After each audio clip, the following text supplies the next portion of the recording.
Isang mapagpalang araw po sa ating lahat. No?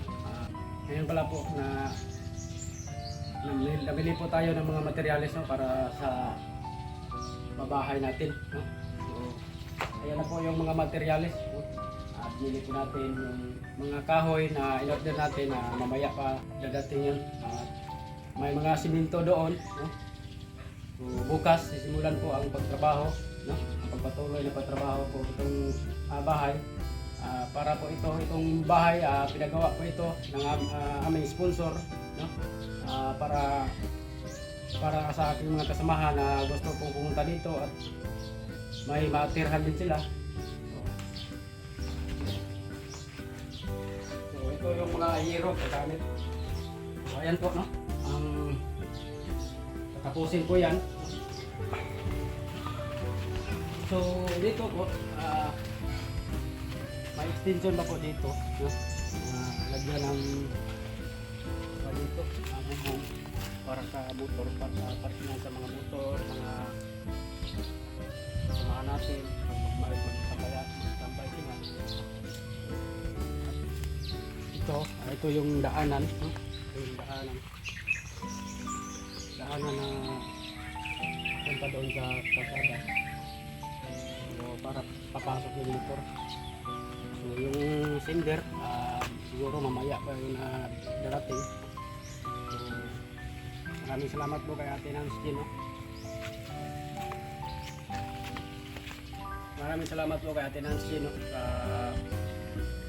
pagpagawa po nitong bahay. At lalong-lalo na po sa lupa, no? Para po ito sa mga kasamahan ko, no? Para may matirahan din sila. Maraming salamat po kay Ate Nancy sa lahat ng suporta po sa kanya dito sa akin. So, gusto ako magpasalamat sa kanya sa mga bigyan ng tulong sa akin. So, ito na po ate, yung mga materialis, bidili na. So, maraming salamat po sa inyo ate. God bless po sa inyo.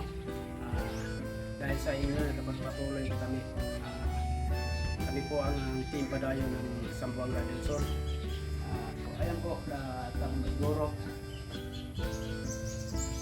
dito matapos, no?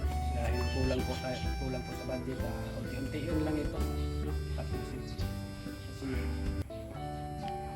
parang malaki po ang gastos, no?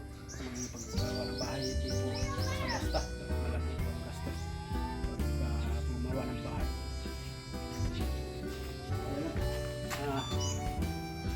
At siyempre sa ating kasamahan na si John Ricantal Vlogs, no? Pag-support po sa yung channel. So, ito po yung kasama natin na palagi, no? Kung saan man tayo mapunta sa mundo, kung maghanap kami ng mga matutulungan. Siguro mga next month makapag-charity kami. So kaya hindi kami nakapag-charity kasi ito po yung inuna namin, no? Yung matitirhan na mga kasama ko para yung iba pumunta dito, may matitirhan dito sila.